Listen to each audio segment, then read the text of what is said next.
I want to know how you ended up in a cult.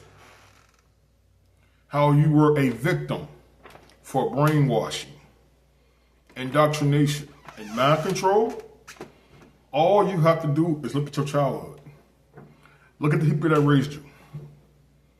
Your mother, your father, your grandparents, your aunts and uncles. Look at their lives. Look at their struggles. Look at their failures. And look at the generational curse that's in your family. And that will tell you everything you need to know. And in this video, we're going to be talking about how your childhood trained you for mind control, brainwashing, and indoctrination. See, this is a topic right here where a lot of people don't really talk about. And a lot of people, when they leave these cults, some of these people get on YouTube and they start blaming the cult leader for everything. They make video after video bashing the cult leader, being angry with the cult leader. And a lot of people don't really touch topics like this because people get caught up into that cycle of when they leave the cult, it's the cult leader did this. It's the cult leader's fault. He did this, he's that, which is true, by the way. But have you ever asked yourself, what did I have to do with this? What was in me that attracted me to that cult leader? What was there something in me? What is in me that attracted me to that? And a lot of people don't ask themselves these questions. And a lot of people, they spiritually bypass this process. They throw scriptures at it and they never touch it. It's just like, oh, we're just going to throw some Bible scriptures on top of it and we ain't even deal with this. And I understand. Don't get me wrong. That was things that we had no control of when we was in that cult. So when it comes to some things we can't control in life, we give the things we can't control, we give it to the universe, God, Allah, whatever your believer, whatever your creator is, and we let that handle the things we can't control, which is responsible to do. But the reason why I harp on this topic right here, because what you guys don't realize, yeah, your cult leader did all this bad shit. Yeah, your cult leader is a horrible person. Yeah, it's the cult leader's fault. But what people don't realize, your parents were your first authority figures. So if they was your first authority figure, they was your first boss, your first pastor, your first life coach, your first coach, your first therapist. Your parents was that first thing to you. And if it was a very toxic, narcissistic relationship in that dynamic, that affects the kind of authority figures you have in your life. And what drew you to that cult leader is because some of y'all parents, or you had family dynamics that was just like the cult leaders. What do I mean by that? Some of your, I watched this, I did some research. When I left the cult that I left, I wanted to know what happened to me. I am a very analytical person. And instead of me just blaming the cult leader and everything, I started asking the hard, tough questions like, how did I get into the situation in the first place? What is it in me that attracted me to that? What part did I play in this to allow me to go through that? And I started doing research on how trauma, like if a person go through a lot of trauma, if you had a childhood that was riddled in trauma and just bad shit going on, it changes your experience on how you deal with the world. So if you went through a traumatic childhood with a traumatic parent, it shapes your entire reality. So it shapes your entire reality. You trauma bond with people and you attract people into your life based off that trauma you went through as a child. So a lot of y'all parents, they had narcissistic personality disorder. They had mental issues going on in the brain. And the reason why you attracted that cult leader to you is because both of y'all is mirroring each other's trauma. So let me break this down. What do I mean by that? So let's say we have a person that had a narcissistic parent and a toxic, abusive parent. This person over here is being abused by the narcissist. So everybody they're attracting in their life is going to be just like that toxic, narcissistic leader and mother. Then you have this cult leader. A lot of these guys, see, one thing about people that have narcissistic parents is certain ways it plays out. You have, like a narcissist, they'll have a child. So one child will be the scapegoat, and one child will be the golden child. So the scapegoat is the child they put down, they abuse them, they talk to them like they ain't shit, they blame all of the toxic shit that's going on with them on the child. So that child goes into the world and they attract narcissists. Then you have the child over here, the golden child, and that child goes into the world. The golden child, how they get treated by their narcissist parent, they get spoiled, they get what they want, they can't do no wrong, and they grow up to be a narcissist just like their toxic father or mother. So now, when both of these two people go off in the world, your trauma mirrors your childhood. So the person that was abused by the toxic parent, they attract the golden child. And now the person that was the golden child, they become a narcissist just like the parent. So now some of y'all meet y'all cult leader. That cult leader is actually have narcissist personality disorder. I did this, I really wanted to know what happened to me when I left the cult. And I did this research and they ran this test. When I find this video, I'm gonna put it on my channel. They did this test on pastors. And like they did it on cult leaders as well. It was called, they tested them for narcissist personality disorder, and they gave a lot of them psych evaluation tests. And a lot of these pastors failed it.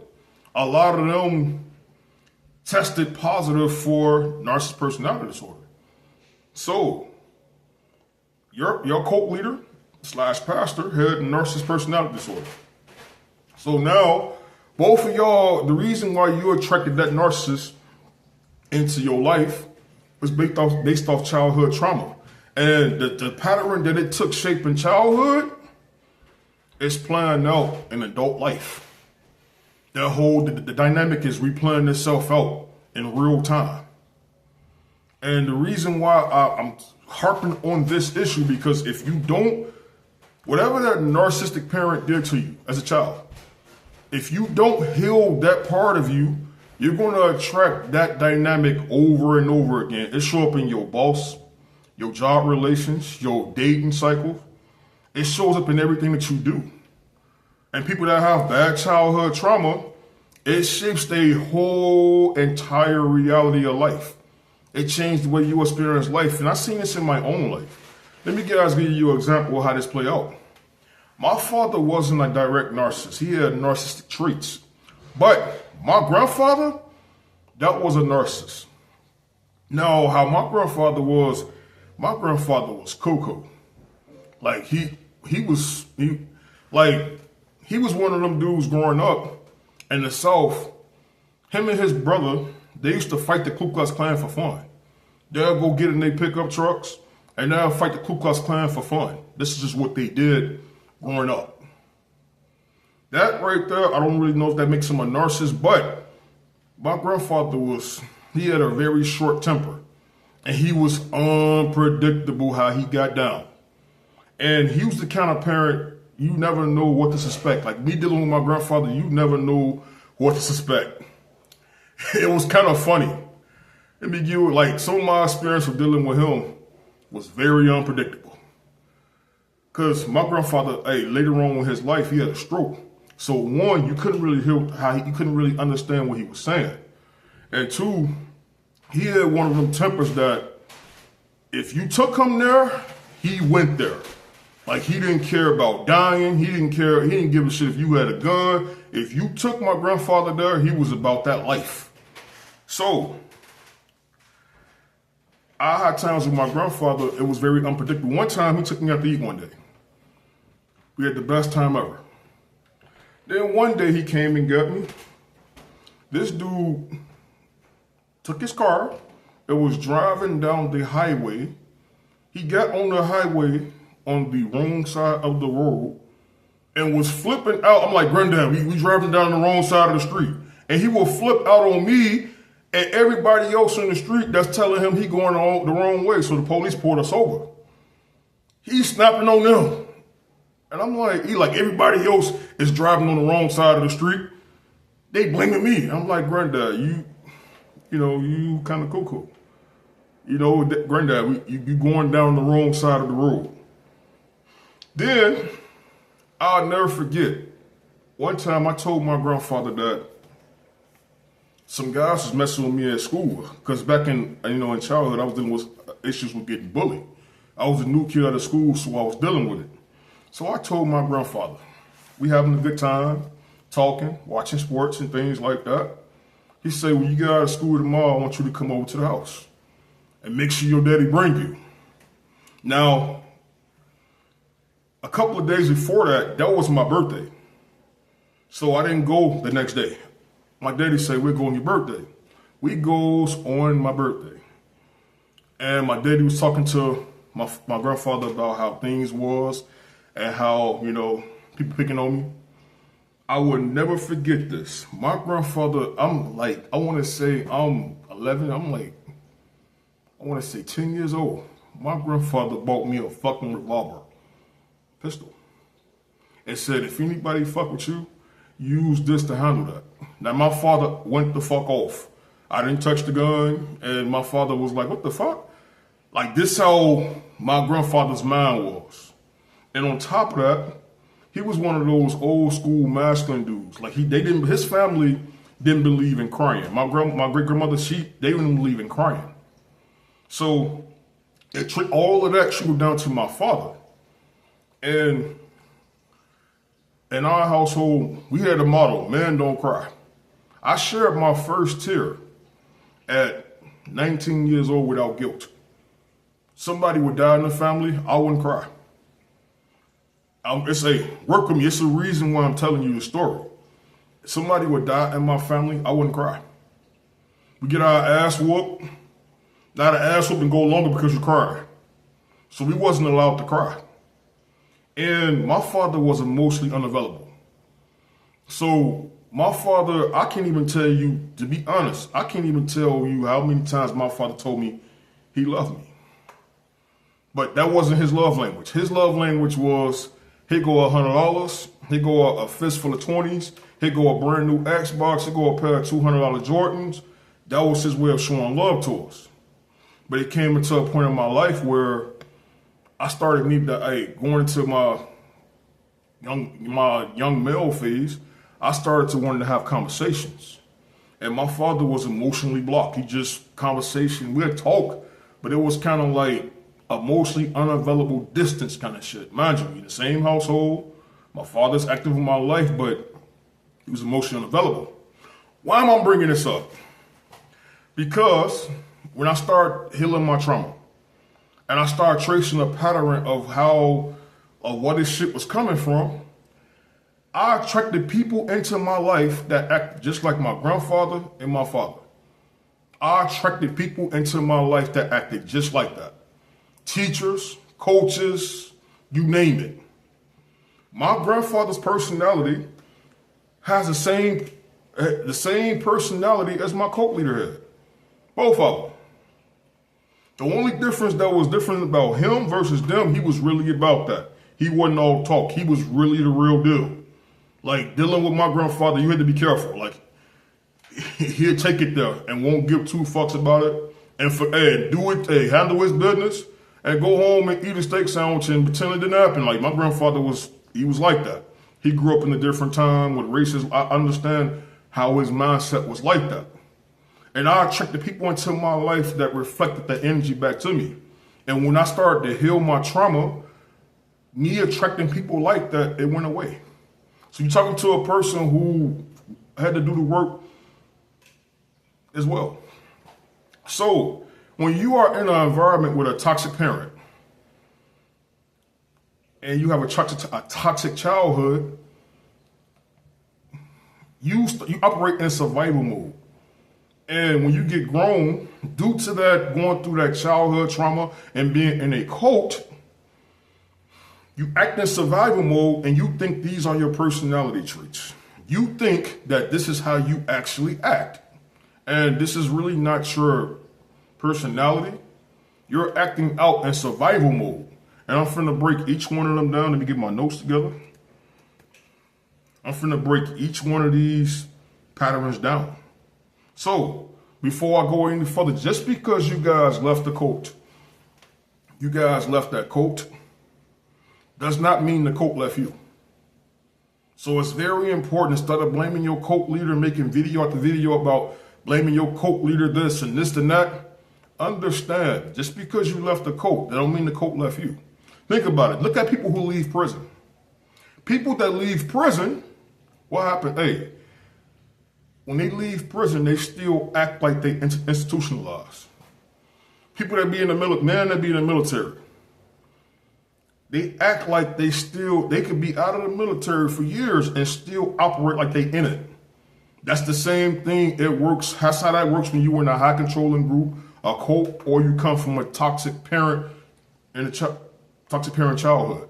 And the reason why you attracted that to you, you attracted that cult leader to you, is because it's mirroring out the unhealed childhood you have inside you from your toxic parent, whoever raised you.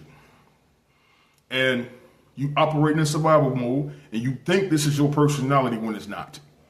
Your real, these are survival traits, and I'm gonna bring them up and I'm gonna teach you guys how it affects you and how to break this off of you. So, number one, people that went through a toxic childhood and they went through a cult, one of the survival tactics that you actually have, you become a people pleaser.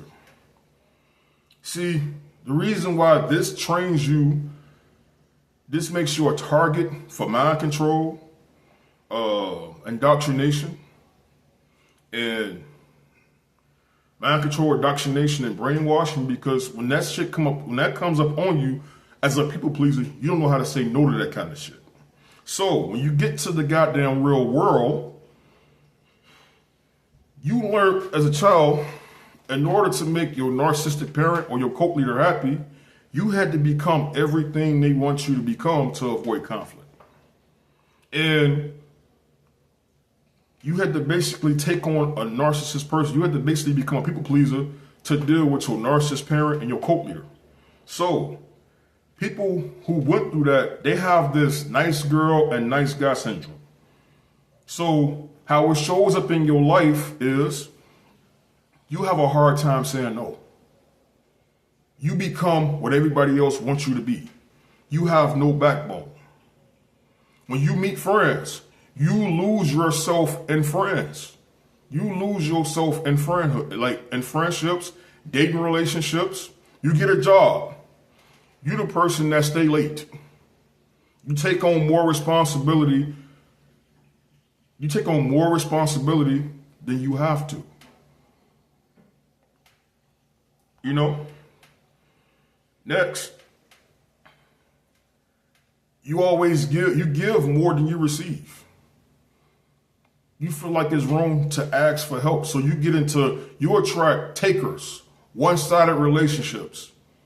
People that just take, and don't feel guilty about it. And then you subconsciously feel kind of bad about it. But the reason why you don't bring it up, because you're scared of conflict. Most people that are people pleasers, they are afraid of conflict and tension. So how to break this? First of all, you have to learn how to say no. Because when you was in that environment with your toxic leader and your toxic parent, saying no to any of their demands was punishment. Consequences came from you saying no. And you have to learn how to step into tension. And realize just because you telling somebody no does not make that the end of the fucking world. It's not wrong for me to tell a person no. And if they get angry with me for standing my ground or saying something uncomfortable, that's their shit, not mine. I can't control that if you get mad at me for being, and learn how to say no and learn how to step into the tension and conflict. Number 2, people that came from an abusive childhood and a narcissistic cult leader, you become very hyper vigilant. See, and when you was in these cults and you had a narcissistic parent, dealing with a parent that is very toxic, whether it's grandparent, family members, is that this right here. You had to scan the room to see which version of that toxic narcissist or that cult leader you were going to get. Some days you went home, we had the best days. Some days it was unpredictable. You didn't know what you was finna deal with. So to keep the peace, I should have said this in number 1, to keep the peace, you walk on eggshells. You try to do the right thing. I can't really talk. If I say the wrong thing, I'm going to trigger this person. So it shows up in your dating life and your job. Say you at a job and you're a hyper vigilant person. Your boss come in there mad and you will feel uncomfortable. So by you seeing your boss coming to work with a really fucked up attitude that day, you would think he probably mad at you. So what you would do, you'll try to work hard to change the situation.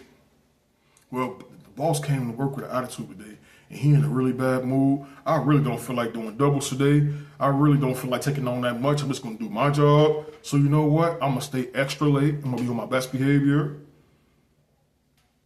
And you become real anxious.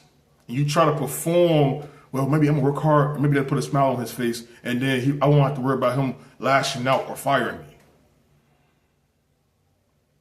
So being hypervigilant, it leads to you having a anxious attachment style.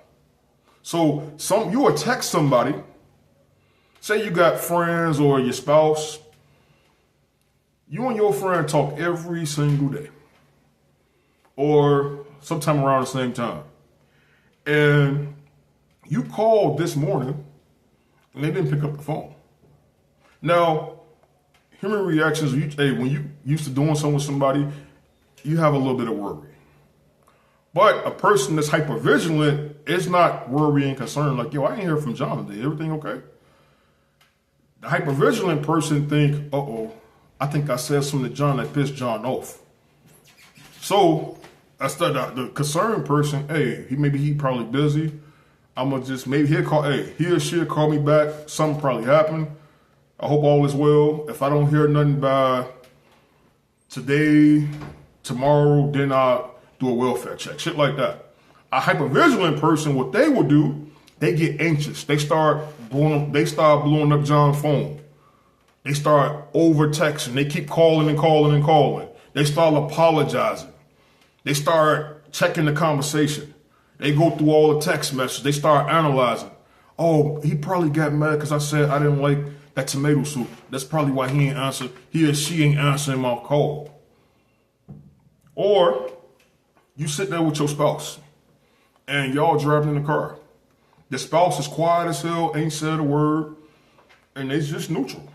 And it's just silence. You become nervous when it comes to dealing with that silence. And you start getting really anxious, like, this silence make me feel uncomfortable. I gotta break it. And this right here, this because the reason why you acting this out, because your nervous system has been trained to respond to situations like this.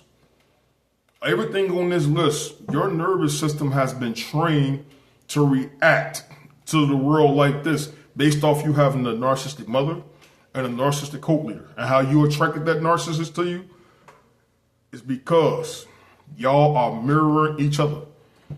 Number 3, I deal with this one. You become a perfectionist. What do I mean by that? One of the things I forgot to add, my father was a critical person. He was a perfectionist. So due to my father being a perfectionist, I had to be on eggshells half the fucking time.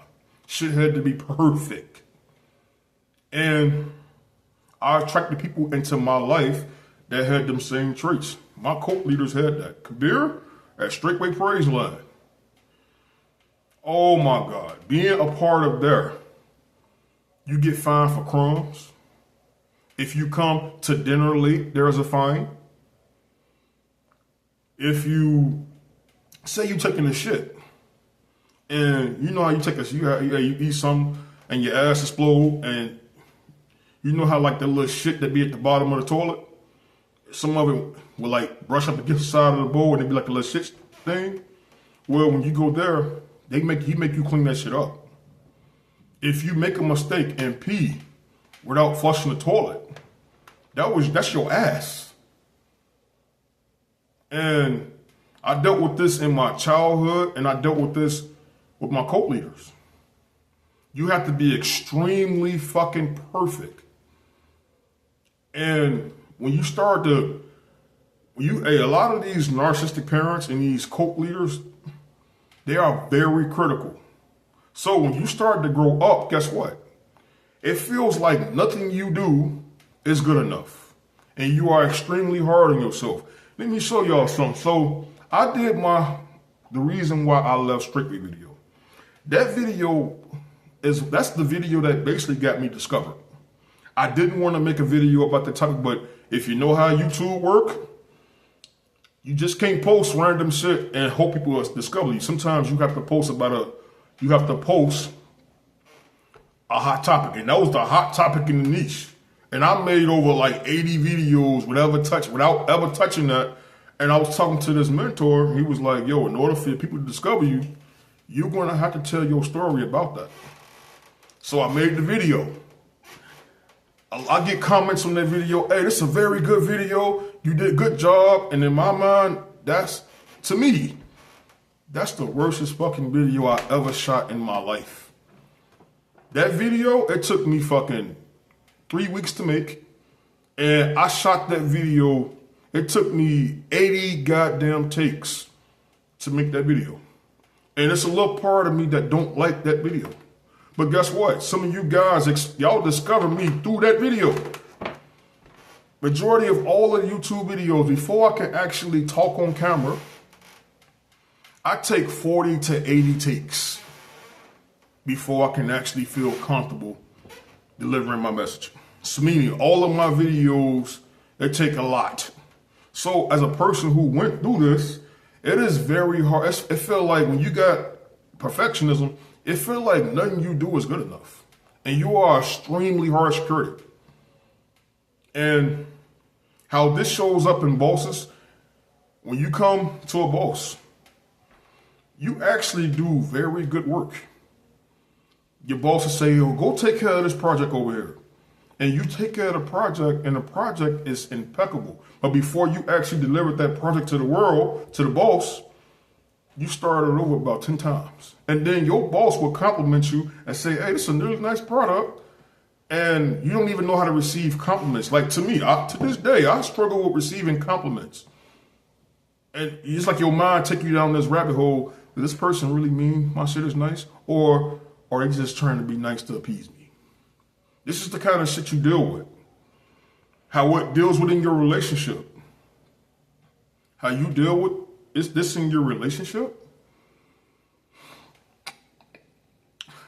You try to be the perfect partner for your mate. And if you fail or things don't go according to plan, you blame it on you. Maybe I should have done this. And how to break this, because I'm dealing with this one as I speak.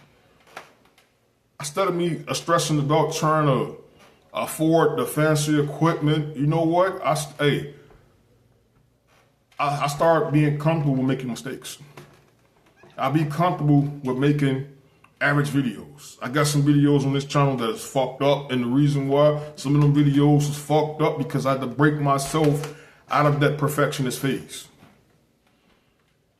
And realize, hey, everything doesn't have to be perfect. Making mistakes is a part of life. It's okay to not sound right. It's okay to make mistakes. It's okay to say the wrong word. You don't have to talk learn that it's okay to make mistakes. And I forgot to give you the solution how to break out being hypervigilant, but how to break out of being hypervigilant, because I forget number 2, I forgot to give you the solution on how to break that. How to break out of that one, you have to learn, when you feel yourself getting anxious, count to 10. Think of 5 things that keep you safe, because the reason why you are hypervigilant is because your nervous system is out of whack. So think of 5 things that make you happy and that keeps you safe to retrain your nervous system that everything is okay. So if you feel yourself getting anxious because your partner is not answering the phone, okay, cool. All right, I ain't did nothing wrong. If they want to walk away, it's not my fault. I'll just move on. Oh well. I ain't did nothing wrong. This person got an attitude. I didn't contribute to that. I'm not finna apologize for some shit I didn't do. That's their shit, not mine. And do meditation. Get therapy. If it gets to the point, if you're dealing with anything on this list and you have PTSD, get therapy. I give advice based on my own personal experience because I went through this.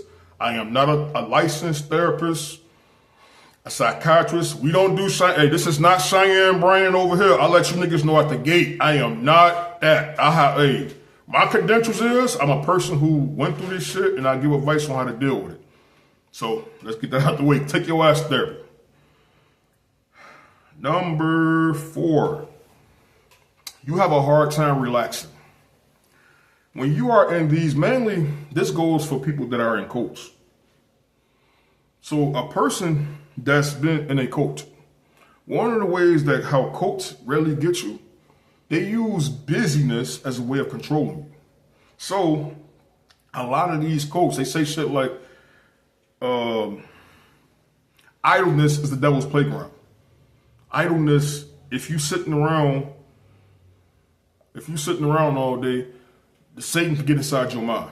So how these cults do people, they work your ass from sun up to sundown. Now, I didn't live on any one of Straightways communities. And at the other cult I was at, they did a different form. They used to fuck with us at the Christian cult. They used to basically, they used to keep us sleep deprived. Couldn't take naps. You be up all fucking day, because I had to live there. I was a homeless shelter. They operated like a cult. You know what I mean? So, I never lived on one of the Straightway communities, the cult I came from. But how I saw how they got down, like I would go and stay at Straightway for when the feast time came up. So I would be there for 2 weeks.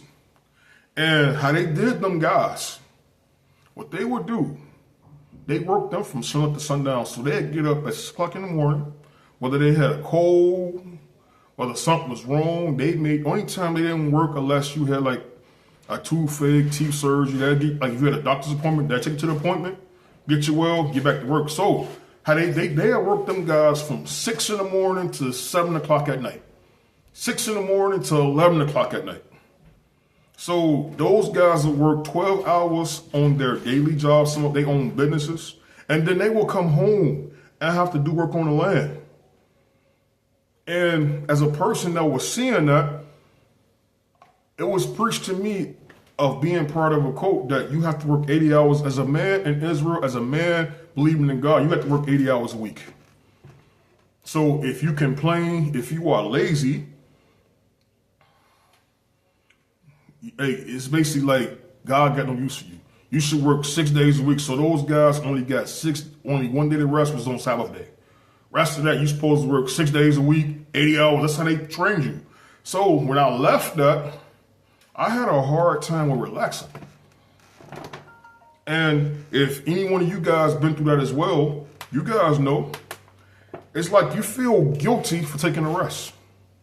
You get into a job, you stay late, and you just work and work and work and work and work and work. And it's like you feel scared because you feel like if you take a day off, you're being lazy. You catch a cold, you're being weak. And I had times where, working out, I had injuries. If I didn't lift weights if I didn't feel like lifting weights, even though I had a sore shoulder and messed up arms from injuries, I felt like a failure. And you get into, this shit affects you. It's like you have a hard time relaxing. You feel like if you're not being busy, you feel like you're a failure. And how to break this? You have to understand how I broke this. I had to realize something. It's going to come a point when your ass is going to die. So, you can eat right, you can fast, you can pray, you can do all the shit right, eat healthy. There's going to come a day when your motherfucking ass is going to die. So, I saw my father work himself into the ground. Before he died, he went to work that last day, worked his shift, and died on his off day. That's how my father died. And I had to learn. Looking at that made me learn something. And guess what? When I went to, because I had to go to his job and tell him how he died and shit like that. When I went to his job, that shift he had, they already had that shit covered. People at the job was fighting for that shift. And you guys are trying to die, focusing on working and working and working. And when you die, they can replace your goddamn ass. So I created this thing for myself. I have what you call fuck around time. Now, in fuck around time, I can actually be fucking. I watch TV. I play video games. And I enjoy my motherfucking self. I have the best. And with fuck around time, I watch. If I want to binge watch me a show and fuck around time, I do it. And guess what be so crazy around fuck around time when I do fuck around time? When I'm away from YouTube and I'm not thinking about YouTube, when I'm playing video games, I'm watching movies, I'm outside, I'm enjoying my life, I get ideas for YouTube videos. Because, you do YouTube, you gotta think of ideas to talk about. When I'm enjoying myself and I pull away from this shit, ideas come out of the fucking woods. I get ideas out of nowhere. And they tell you, you shouldn't be resting and enjoying yourself. Bullshit. So, whenever you feel like, you don't feel like, you tired, you're injured, remember, your ass is going to die, and enjoy your motherfucking life. And the people that put all this pressure on you about working hard, because the reason why this shit was in me, because I had cult leaders at Straightway and the other cult, they used to always push, work hard, work hard, work hard, work hard. And the people that was pushing this bullshit, these motherfuckers never worked. They never worked as hard as anybody. All the shit they was telling folks to do, they did not work hard. These motherfuckers that show up to the job site with a camera, boots on, act like they work, and then they go dis-a-fucking-peer. This is what they did. Even the Christian cult. The Christian cult, they'll do that same shit and then make you do all this busy shit, and then all of a sudden, I gotta go do something. I got a phone call in the office. And then that phone call in the office, they never come back. They never show up. I got the call. It was always an excuse of why they couldn't be working hard as you. And have some fuck around time. Shit. Number 5. When you had a person, you was in a cult, and you had a narcissistic parent, one of the things you're going to be doing as a survival tactic is you're going to be doing you're going to be doing identity suppression. What is identity suppression? You don't know who the fuck you are. You don't know how to think for yourself. You have no clear boundaries, no preferences. And you copy what everybody else do. You copy their beliefs, their religion, their likes, their presence, and you cling to shit because you don't know who the fuck you are. You go around doing what everybody else say you should do. You follow trends. You become what the world say you should become. And it's like you have no backbone of your fucking own. You go around doing what everybody else tell your ass to do. And this right here, it's like you walking around like a fucking puppy. Like a puppet, I mean. And you are like this because your true identity was suppressed. See, when you had a narcissist, toxic childhood or toxic parent, or you had a cult leader, every time you tried to be your authentic self, you was punished for it. You was shut down. Every time you tried to be your authentic self, they shut your ass down. You try to express, hey, mom and dad, hey, I don't really believe what y'all believe. They start throwing fear tactics, abuse, manipulation. And you've been trained to believe that my authentic self is something wrong with me. If my authentic self is wrong, my thoughts are wrong, the devil is controlling my wants and desire. And how to deal with this shit right here. Because I had to deal with this shit too. See, a lot of y'all don't really like the way I come off in these videos, the way I teach. A lot of people don't really like that about me. But the reason why when the video camera come on and I speak with so much power, aggression, and conviction, because I was silenced. Every time I tried to speak my authority, I was shut down. Every time I tried to rise up and become my authentic self, punishment. I'll be in church. Dad asks me, what's your opinion on this, Will? And I start speaking the truth. Silence. Punishment.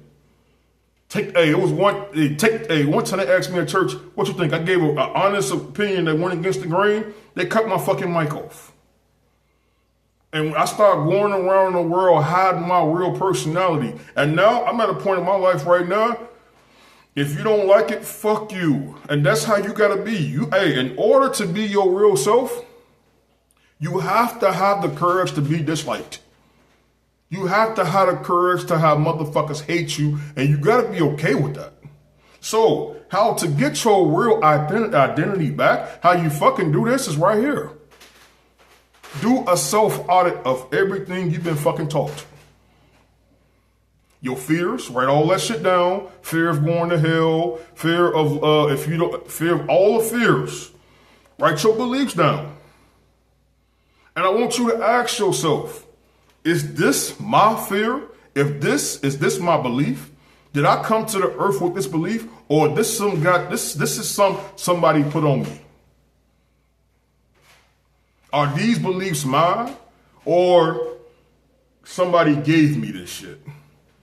And if you write that list and you realize everything on that list came from somebody else, what you have to do is you have to go down the path of discovery and tear all the false identities down. Because let me tell you something. When you walking around in life with a false identity, whether you believe in Buddha, Krishna, Allah, the universe, whatever you call it, your creator, what's going to happen to you when you're walking around with a false identity is going to collapse. Life is going to put you in a situation where you will be forced to bring out your real personality. And ask yourself, tear all that false ass shit down and ask yourself, who am I without these beliefs? Who is the real me? Go on the path of self-discovery. And wherever that journey leads you, become unapologetic about that goddamn shit. Like me, my path led me down an unpopular choice. Atheist agnostic. It's some people hate me for this shit.